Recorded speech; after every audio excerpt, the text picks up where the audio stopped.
how to recognize that your snail feels uncomfortable or doesn't feel good. Welcome to the SlimeSide again. So first, the most certain sign that your snail is very uncomfortable and doesn't feel good is when the snail is in their house very far in.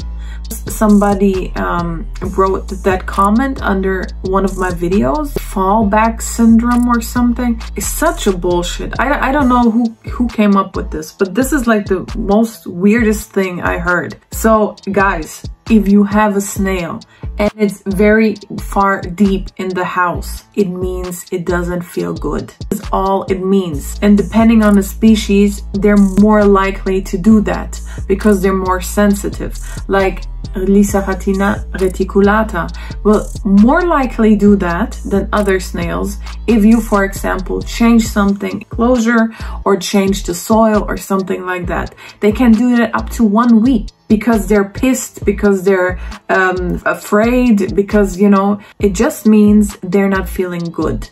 You have to figure out if you have a snail that is far back in the house. You have to figure out what is wrong, right? Because you can not just ask the snail, you have to figure out. So the first things what you check is you check the parameters in your terrarium. Is the temperature right for this species? Is the humidity right for this species? If you can say yes to all of these, then something else is wrong. But first, always check temperature, humidity. Those are the two basic things you have to check. Because snails are sensitive creatures. If something is wrong, temperature, humidity, they fall back in their house because they don't feel good. But if it's not something out of these two, then you have to really figure out, okay, what else it could be. If you have a sensitive species, like Lisaratina reticulata, for example, I will put Gunther down, okay?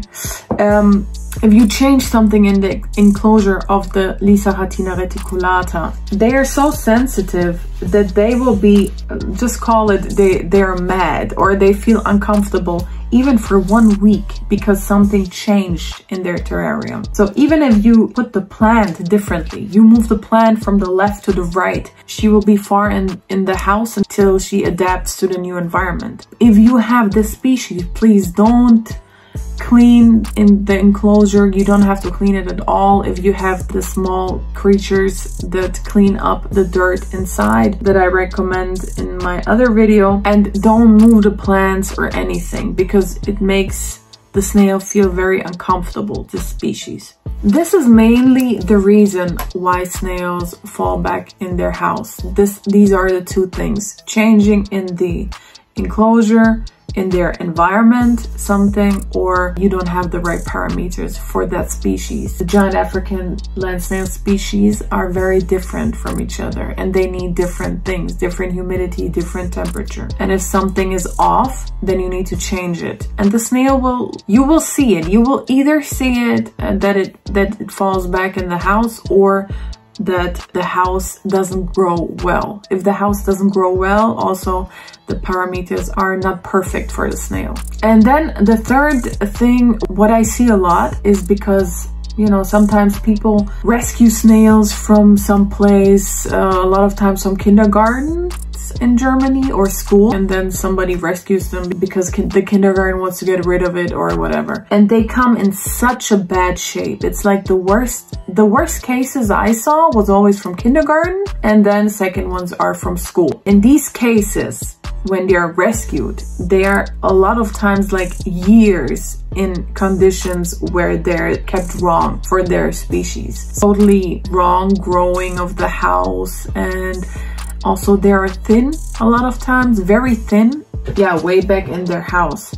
And for these snails, like if it's, you know, really worst case and they're hardly alive, then you can do something, but only for worst cases like that. You take oatmeal or you take oat flakes and you take walnut and you grind them, like 50% oat flakes and 50% walnut.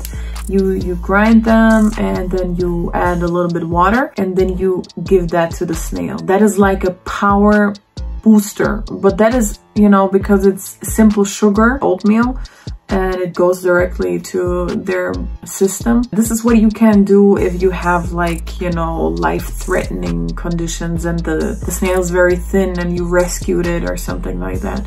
But other than that, it's mostly the parameters, or that you simply move too much, or you clean too much, you change too much. And of course, also, don't shower the snail. Don't take your snail, don't put it in the sink or something. Don't soak the snail. This is very stressful because a snail, you know, comes out of the rainforest in Africa, different parts of Africa, and there is monsoon and there is rain, and if it rains, the snail escapes the rain and the flood and whatever, escapes up the tree. So it tries to get up, climb up somewhere to get out of the rain. And if you put a snail underwater, the snail gets stressed because it wants actually to climb up somewhere. It wants to go away because it's afraid that the rain, you know, washes it away or something. That can lead to mannitol. If you have mannitol on your snail, that means the body of the snail is not attached anymore to the house. The snail will die in a very painful, weird way because it cannot move. It's not attached anymore to the house. So don't do that. Snails are, although they don't have a brain, they're capable of washing themselves. You don't need to wash them. You don't need to rinse them. They're doing all by themselves.